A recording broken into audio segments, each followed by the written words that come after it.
Kaixo Ainize. Kaixo, moduz? Ondo. Ondo. Bai. Bueno, egoera hontan ez da gitxi ondo esatia. Ez da gutxi eta alik eta onduen, ez? Ondo horrekin, egunak eta egoeriak ekartzen dituan golpe berri sei, aldan da onduen erantzuten dut. Hori da. Bueno, pandemiak baina gauza batzuk erakutsi ditu, ezta? Eta hausnarketa batzuk belaga ditu hor. Ez zuri? Laga batzu olako... Uste baietz, pentsatzen dut danoi eragin dozkula pixkat pentsatzea, ez? Eta hasieran zela pentsatzen ginoan danok egoera honek asko sobiak inbegintxo ala, eta bai, pertsona superronak, eta ni pentsatzut benetan argi eta garbi gelditzu dela zelako individualista gan, eta zelako nere buruan gan pentsau, ni ondo nagoen bitxartian, inguruko da nahi hor dago, eta bai, niri erain doztola, bai. Hortaz, igual hausnarketa apur bat eskorra, ez, eragin dotzu, individualismoa sustatu dela. Bai, nire iritziz argi eta garbi gainera, Eta zela jau gara ona, gizartean puntu ontara? Zela jau ona, galdera ona. Ez dakit. Egoera txarretan alde ona eta atzia eta pertsona bakoitzan onena eta atzia be ez da izaten erreza, ez? Eta, ez dakit. Uste duzu gizarte honetan modu kolektiboan erronkei heltzia eta parte hartzia, talde moduan, hori galtzen doiala? Bai.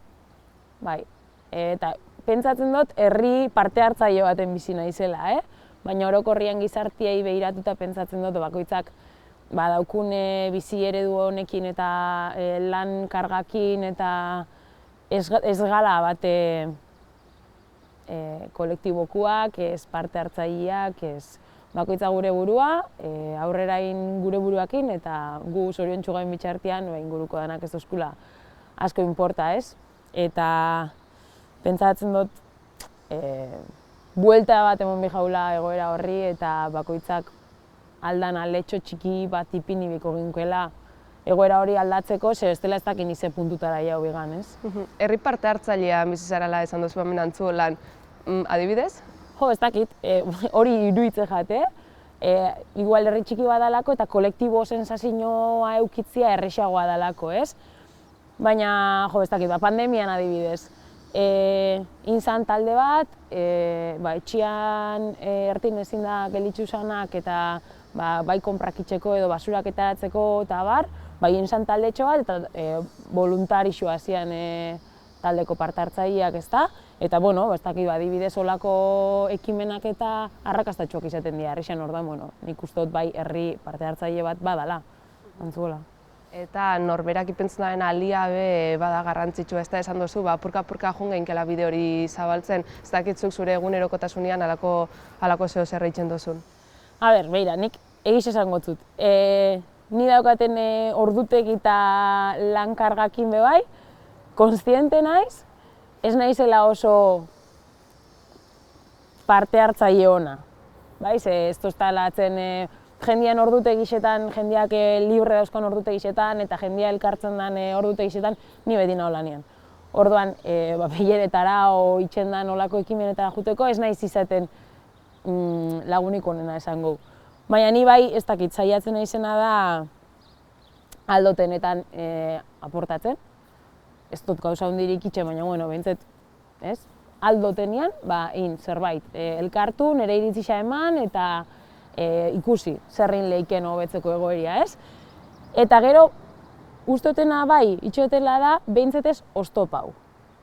Osea, oztoporik ez jarri jendeari, ez? Bale, oso ondo da, ni ezin dutela bilerara jun o lokesea, baina gero, bilera hortan komentatzen dana, o erabakitzen dana, o pentsatzen dana, aukera ona izan leikela aurrera itxeko eta egoeria aldatzeko, nik ez dut oztopoik jartzen horretan, ez? Ikusten bali mot, mejoro leikela zela baitz nire iritzisa eman eta ondo, eta ikusten bali mot, nik ez daukatela hor ezerre aportatzeko, isildu eta laga, ez? Bere parte hartzea indabe nahi, itxen, alik eta ez dakit. Oin galdera zail bat egingotzut. Ze gaitxi da hain importantia herritxarrak eta herrixak parte hartzaileak izatea, individualismo hori baztertu eta kolektiboan lana itxia? Zegati da garrantzitsua, nik pentsatzen dutelako etorkizun baten zerbait lortzea nahi balin badugu eta egoera jasangarri baten bizitzea nahi balin badugu, ezinbestekoa dela elkarlan bat eta konbibentzia bat. Osea, bakoitza bere buruagatik pentsatzen balin dugu, ahaztu itxe jaku, norberan askatasuna bukatzen dela bestian ahazten den momentuan, ez? Eta nik uste dut momentu honetan gizarteak bai daukala joera hori, ni nire burua, eta ez gara konturatzen nire buruan pentsatzen dut momentu horretan ingurukoa kalte egin geinkela, ez? Orduan, nahi balin bu, egoera on baten edo ahalik eta onenean bizi, ezinbestekoa da norberangandik aparte inguruko danean be pentsatzea, ez? Guk be, hala uste dugu, elkarlana oso garrantzitsua dela eta gure saioan izena da zubiak. Pentsatzen dugulako muturrak lotzen hasi behar garela erronka konplexueri aurre itxeko. Galdetuko zuk zubi bat eraiki beharko bazinu, zen mutur lotuko zen ituzke? Nik zubixak guztot danak diela lotu beharrekoak, ez? Eta mundu hontan gauza danak daukela elkar loturia eta baten eraitzen dozunean bestiai eraitzen dotzazula. Nik zubixak sortuko nitxuan batez be pertsonen artean. Ume eta helduen artean, ingo nitxuan zubixak eta saiatuko nintzake hori ez dakit, bata bestiangan pentsatze horretan eta elkarlan horretan esaten duten bezala beste zubi dan horretara iatzea, ez? Baina hori nik pertsonen arteko zubixak uste diala garrantzitsuak. Oso ondo, Ainize, eskerrik asko eta ia geratzen jako zuk esandako zeo zer. Oso ondo, eskerrik asko.